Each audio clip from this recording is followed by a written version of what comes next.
Olá, amigos do canal Legado da Fiel. Olha o Rui de novo aqui no canal Legado da Fiel, passando para vocês mais um pedacinho da nossa história. Hoje eu quero falar sobre o Alvinegro Bandeirante. O Alvinegro Bandeirante. Mas antes de mais nada, se você não for inscrito no nosso canal, que você se inscreva no nosso canal, que você ative o sininho, compartilhe com seus amigos. Então, como todo mundo sabe, o Corinthians desde o seu surgimento teve que brigar muito, teve que passar por peneiras, passar por playoffs para poder realmente disputar seu primeiro campeonato. Corinthians que não tinha um distintivo, teve que criar as pressas em 1913, o seu primeiro, aquele CP, foi criado ali, nesse período, para que ele pudesse realmente disputar seu primeiro campeonato, bordado então pela senhora Antônia Peroni, esposa de Rafael Peroni, que gentilmente confeccionou os primeiros símbolos distintivos do Esporte Clube Corinthians Paulista. Mas a partir de 1919, quando o nosso símbolo ele passa a ser arredondado, ele coloca ali pela primeira vez a bandeira do Estado de São Paulo. A bandeira que abraça todo mundo, que abraça os paulistas, os paulistanos, os brasileiros de modo geral e todos aqueles corintianos espalhados pelo mundo.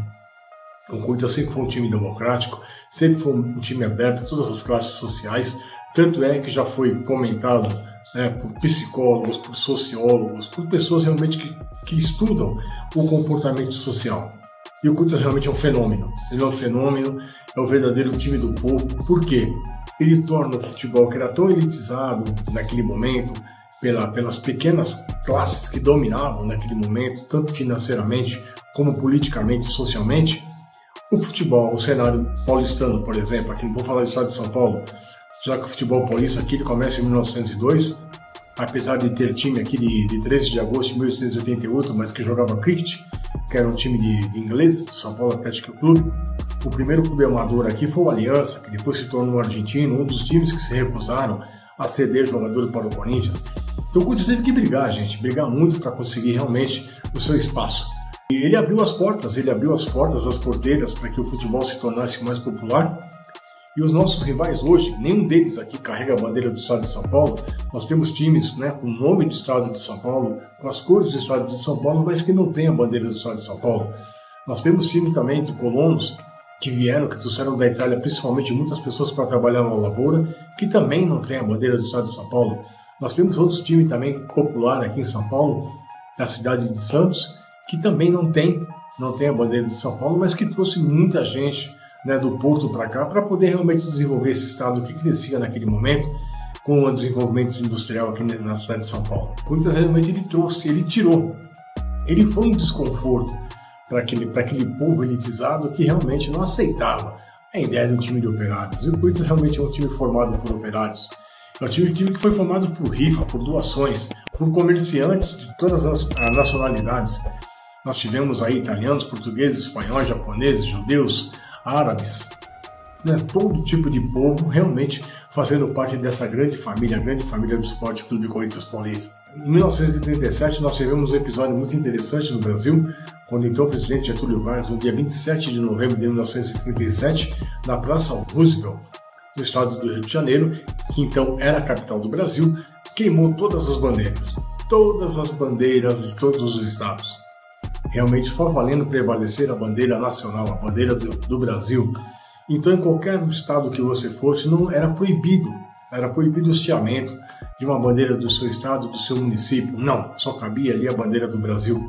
E foi um período muito duro, um regime muito difícil, um regime que teve até a pena de morte, foi instituída no Brasil nesse momento, pelo então Getúlio Vargas. Não mexeram com a nossa bandeira, não mexeram com a bandeira do Esporte Clube Bahia, que também tem um símbolo muito parecido com o nosso, mas a única diferença é que lá está a bandeira do estado da Bahia, que pediu permissão para o Corinthians em 1931, quando eles foram fundados, se poderiam usar um modelo parecido com o nosso, e o Corinthians com certeza gentilmente cedeu. Então o Bahia também é um time muito popular lá no seu estado e também no Brasil, e também é um time que carrega a bandeira do seu estado no seu símbolo. Então é isso, o Corinthians ele foi realmente desbravando, foi criando raízes, ele cresceu no Bom Retiro, ele foi fundado no Bom Retiro, depois ele vai lá para o campo do Floresta, ali na Marginal, hoje Marginal Tietê, depois ele vem para o Parque São Jorge, começa a jogar no Pacaembu, joga no Morumbi, realmente ele começou a ter vários consulados em vários lugares. Dificilmente você vai num lugar onde não tenha corintianos, onde realmente não se tem orgulho, né? O corintiano ele tem muito orgulho, apesar de talvez não ter as mesmas glórias e conquistas que hoje nossos atuais rivais têm, Libertadores, por exemplo, São Paulo e Santos, mundiais também, né? Que realmente representam, tem muita força hoje no marketing, na visualização do futebol de uma forma geral. Mesmo, né, nós só temos uma Libertadores invicto, nós temos 2 mundiais, o Corinthians ele transcende isso.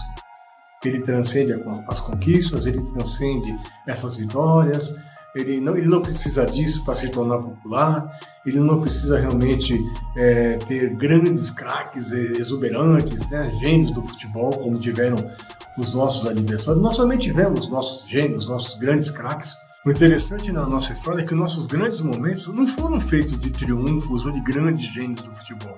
Pelo contrário, foi pela luta, foi pela perseguição incansável de uma conquista de um título, foi realmente para voltar ao cenário de grandes conquistas, de grandes glórias que ele teve no começo do século, na década de 10, na década de 20, na década de 30, na década de 50, quando realmente ele tomou conta do cenário nacional, principalmente no cenário paulista.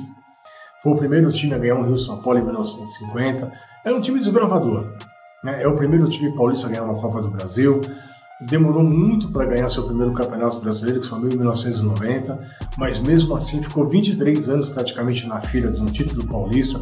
Ficou de 41 a 51 também sem ganhar um grande título paulista. Mas mesmo assim a sua torcida sempre cresceu. Parece que é uma tradição, parece que é realmente uma religião, algo muito mais forte do que a conquista, do que a vitória, do que os títulos. É um sentimento de pai para filho, é um sentimento de mãe para filho, é um sentimento realmente que não tem como você dimensionar, não tem como você explicar a força e a popularidade desse time.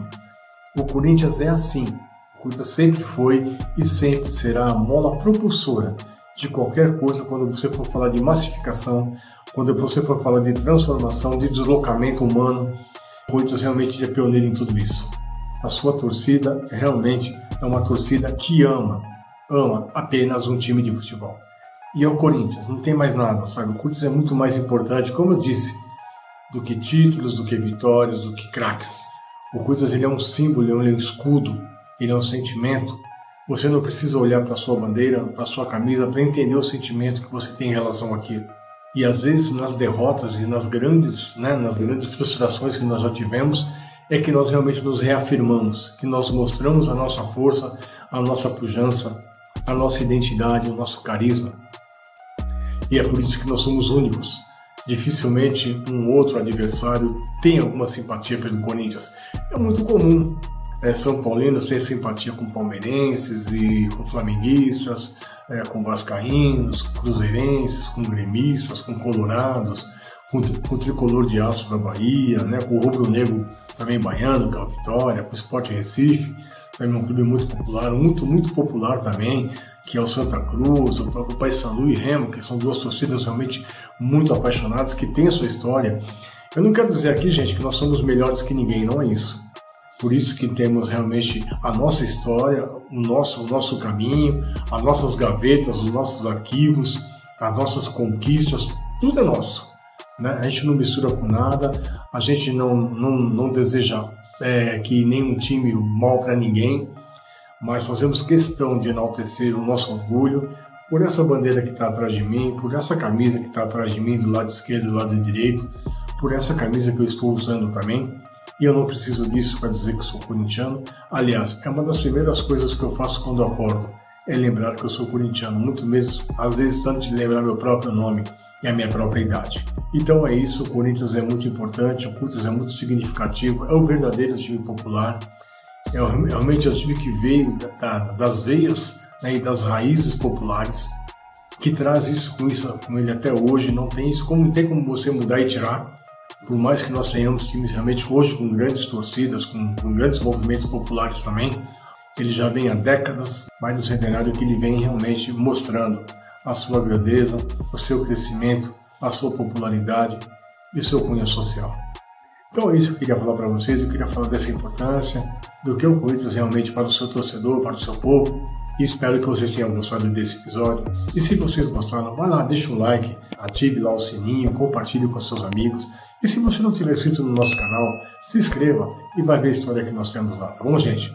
Então um abraço a todos, até o próximo episódio e com certeza sempre vai Corinthians!